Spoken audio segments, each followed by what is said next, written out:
Alhamdulillah wassalatu wassalamu ala Rasulillah wa ala alihi wa sahbihi wa mawala. Rabbi shrah li sadri wa yassir li amri wahlul 'uqdatam min lisani yafqahu qawli. Subhanaka la 'ilma lana illa ma 'allamtana innaka antal alimul hakim. Ayyuhal hadirun, jemaah masjid Madang, uhayyikum bi tahiyyatil Islam. Assalamu alaikum warahmatullahi wabarakatuh. Alhamdulillah, puji dan syukur, marilah kita ini sama-sama rafa'kan kehadirat Allah Subhanahu wa taala.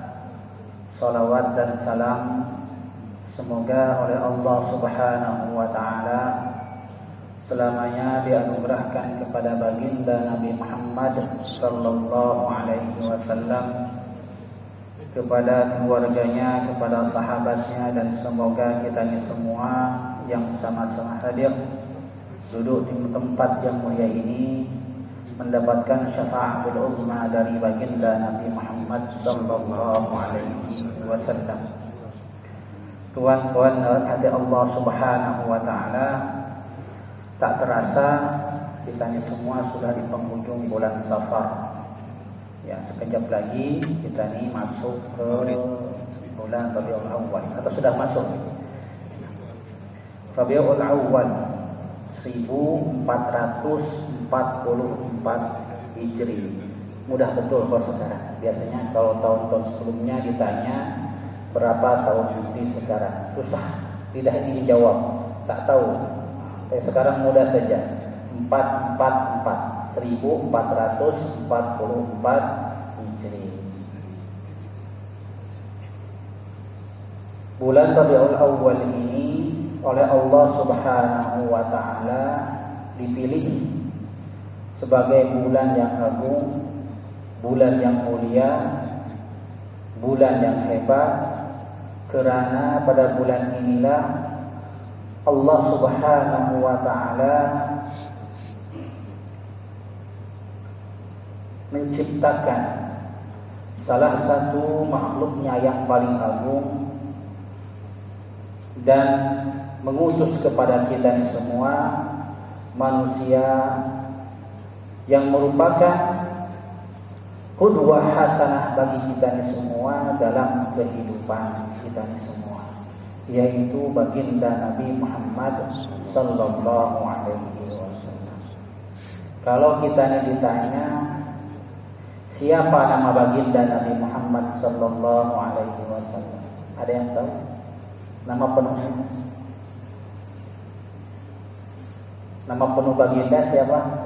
Muhammad bin Abdullah. Ini sebelum kita nih akan kejap lagi, ini sudah ada perayaan Maulid ya, perayaan Maulid. Siapa nama baginda Nabi Muhammad sallallahu alaihi wasallam? Pertama beliau Muhammad bin Abdullah bin Abdul Muttalib bin Abdul Muttalib bin Abdi Manaf bin Muhammad bin Abdullah, nama beliau, nama bapaknya Abdullah, nama atuknya atau nenek lakinya siapa? Abdul Muttalib, Abdul Muttalib bin Hashim, bin Hashim, kemudian bin Abdi Manaf, kemudian bin Qusay, kemudian bin Kilab, kemudian bin Fihir, kemudian Kilab bin Murrah, Muhammad, apa ya?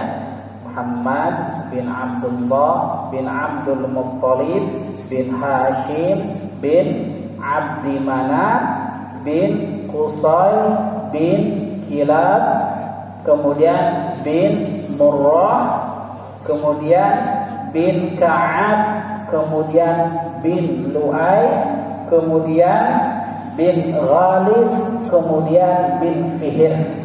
Fihr ini adalah nama sebenar dari Quraisy. Jadi kalau baginda Nabi Muhammad SAW berasal dari Buak ataupun kabilah Quraisy. Quraisy ini adalah laqab, ya, nama lain dari namanya yang sebenar adalah Fihr. Kemudian bin Malik, bin Nadhr, bin Kinanah, bin Khuzaimah, bin Mudrikah, bin Ilyas, bin Mudhar, bin Izar, bin Ma'ad, bin Adnan. Sampai Adnan inilah ulama bersepakat nasab baginda Nabi Muhammad SAW. Sedangkan selepas itu tidak, namanya masih diperselisihkan, tapi yang pastinya baginda Nabi Muhammad SAW merupakan keturunan dari Nabi Ismail alaihissalam bin Ibrahim alaihissalam. Makanya saya pun tahu, kita pun tahu, tetapi terkadang dengan sejarah keagungan agama kita ini, terkadang kita ini semua tidak tahu.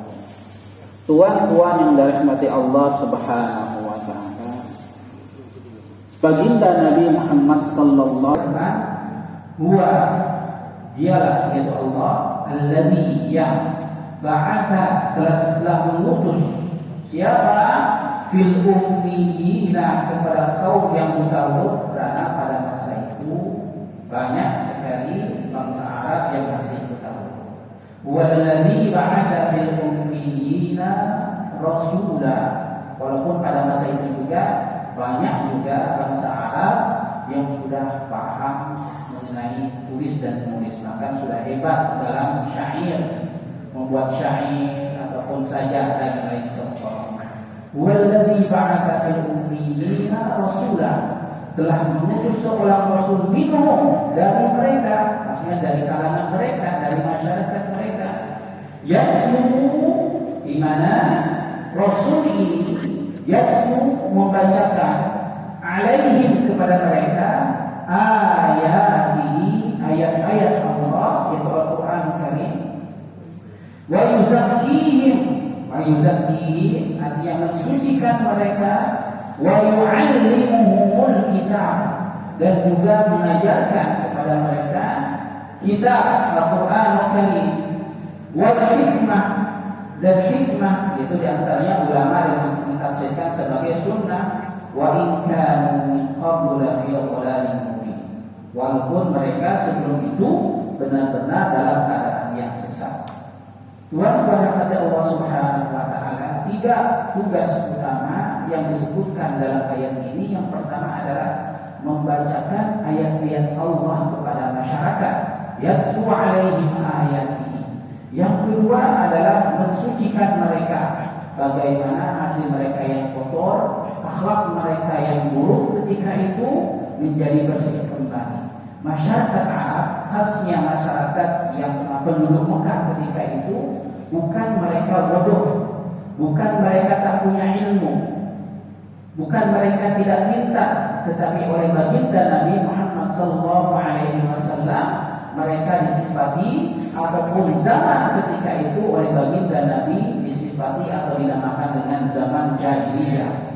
Jahil ini adalah bodoh, tak punya ilmu, tetapi hakikatnya punya ilmu, tetapi ilmu tersebut tidak berimpak positif kepada kehidupan mereka. Jahil. Oleh karena itu, tugas utama baginda Nabi dalam kehidupan beliau sebagai Rasul adalah mensucikan mereka. Mensucikan artinya membersihkan, memperbaiki akhlak mereka, sebagaimana disabdakan oleh baginda Nabi Muhammad sallallahu alaihi wasallam, innama bu'ithtu liutammima makarimah akhlak. Yang ketiga adalah mengajarkan mereka Alkitab, yaitu Al-Quran Karim, dan hikmah. Hikmah yaitu sunnah-sunnah baginda Nabi Muhammad sallallahu alaihi wasallam. Betapa pentingnya pendidikan, betapa pentingnya ilmu bagi masyarakat. Oleh Imam Ghazali rahimahullah ta'ala, khasnya betapa pentingnya pendidikan ataupun ilmu bagi masyarakat, khasnya bagi kita sebagai umat Islam, pilih dalam beribadah dan sebagainya. Imam Syafi'i termasuk salah seorang ulama yang bermadzhab berdasarkan mazhab Syafi'i, wafat pada tahun 500 Hijriah, 505 Hijri, dilahirkan pada tahun 450. Usianya hanya 55 tahun saja, tetapi namanya kekal sehingga sekarang, bukan karena apa-apa, tetapi karena ilmunya yang berkah dan sampai kepada kita semua. Pertama, supaya ibadah kita ini sah. Sholat kalau tahu ataupun semua rukun dan syaratnya dilakukan, maka akan sah. Tetapi